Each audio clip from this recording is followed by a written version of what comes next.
कल्पना कीजिए एक ऐसा देश जो आपके शहर के किसी बड़े पार्क से भी छोटा है। एक ऐसा देश जिसकी आबादी किसी गांव से भी कम है, फिर भी उसके पास अपना झंडा है, अपनी सरकार है, अपना बैंक है और अपने देश का खुद का पासपोर्ट है। यहाँ तक कि उसका खुद का सैनिक भी है। और सबसे हैरानी की बात है कि इस छोटे से देश का प्रभाव करोड़ों लोगों पर है। हम बात कर रहे हैं एक छोटे से देश की, वेटिकन सिटी की।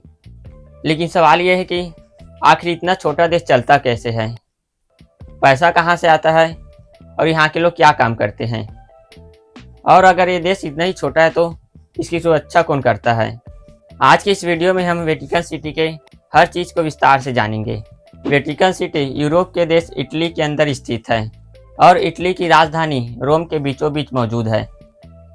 इसका क्षेत्रफल लगभग 0.49 वर्ग किलोमीटर है, यानी इसे सिर्फ आप कुछ ही मिनटों में पार कर सकते हैं।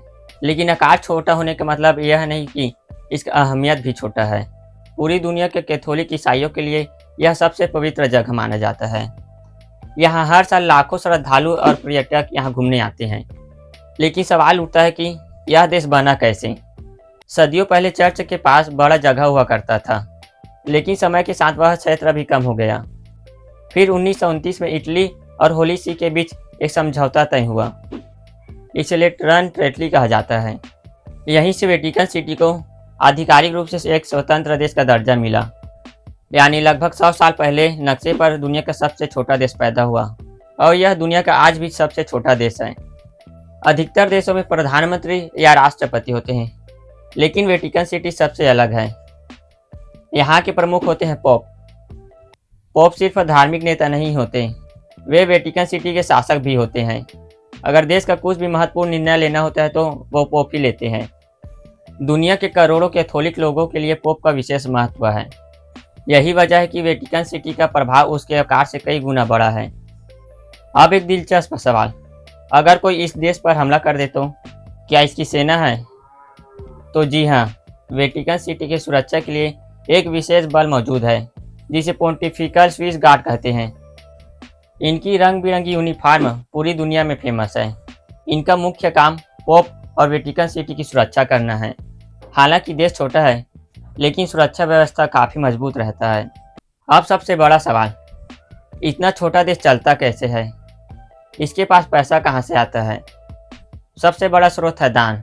दुनिया भर के कैथोलिक लोग चर्च को आर्थिक मदद करते हैं। दूसरा स्रोत है पर्यटन, यहाँ हर साल लाखों लोग घूमने आते हैं। तीसरा स्रोत है संग्रहालय, यहाँ मौजूद संग्रहालय को देखने के लिए टिकट खरीदते हैं।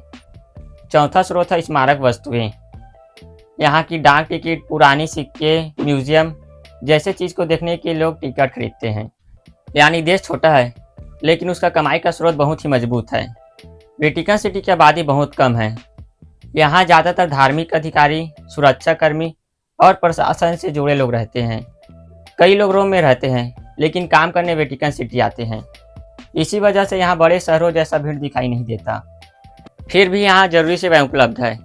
डाकघर है, प्रशासनिक कार्यालय है, सुरक्षा व्यवस्था है और आधुनिक संचार सुविधाएं हैं।